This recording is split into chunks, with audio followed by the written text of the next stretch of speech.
Ayan po, good morning po aking mga kananay. Ito lang po yung lulutuhin natin ngayon. Kalahating kilong manok po yan. Hiwain na lang po natin ang tapos. Ang lulutuhin po natin ngayon ay sinigang na manok. Yan po aking mga kananay. Magigisa na po tayo ng ating mga ingredients. Yan po, nauna na po natin yung ating luya. Kasi po, ang luya talaga ay pampawala po ng lansa.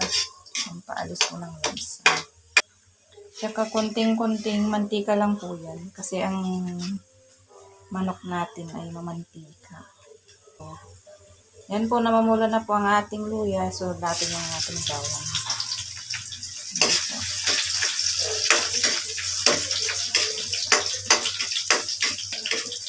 Kailangan po lalabas po yung amoy ng ating ricado para ang ating luto masarap na, mabango pa. Ang proseso pong medyo matagal magluto po. Ang ating luto ay hindi po basta-basta mapapanis yan. Sunod na po natin yung ating sibuyas.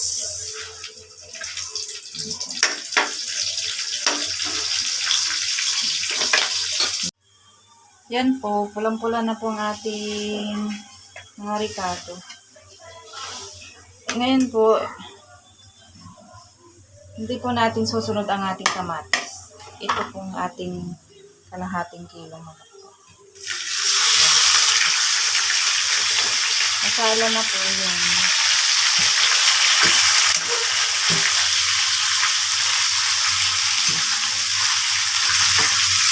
gisahin po muna natin.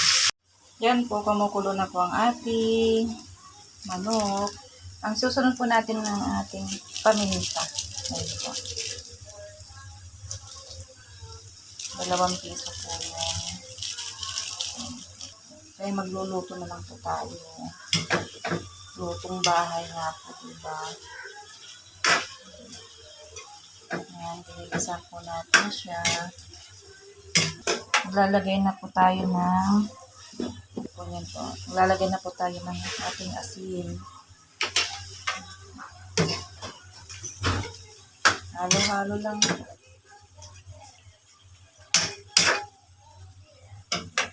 Takpan mo muna natin.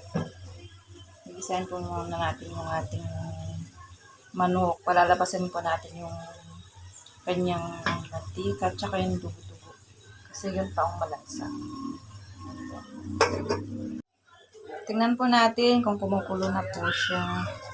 Ayan po. Ang ganda po ng kanyang kulay. Gisang-gisa na po ang ating manok ngayon. Lumalabas na po yung katas niya. Nalalagay na po tayo ng ating sukal. Ngayon gisang-gisa na po ang ating manok. Lagay na po natin ng ating kamatis. Halo-halo muna natin siya. Ayan po, tingnan po natin. Mga kananay, kung gisa na po ang ating kamatis. Ayan po, gisang-gisa na po siya. Ililipat na po natin sa sa kasirola. Para pumatansya na po natin ang ating sabaw. Yan po, kulong-kulo na po siya. Ngayon maglalagay na po tayo ng ating sabaw. Kayo po kung gaano kadami po yung gusto nyong sabaw. Yan po. Pag sa probinsya po talaga, ay marami pong sabaw yan. Sa hirap po ng buhay natin ngayon.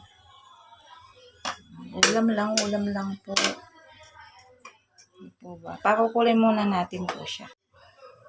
Tignan po natin. Ayan, kumukulong-kulo na po. Ilagay na po natin ang ating pichay. Ito po. Yung pichay. Yung sili po niya. Kunting kulo lang po yan. Luto na po siya.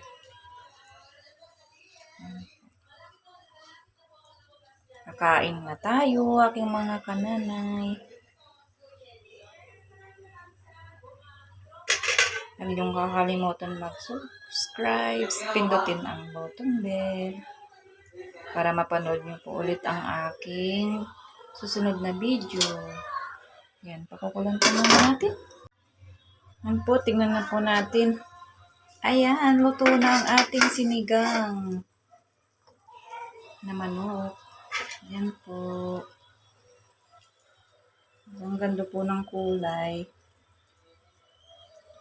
Yan po. Tikman po natin yung sabaw.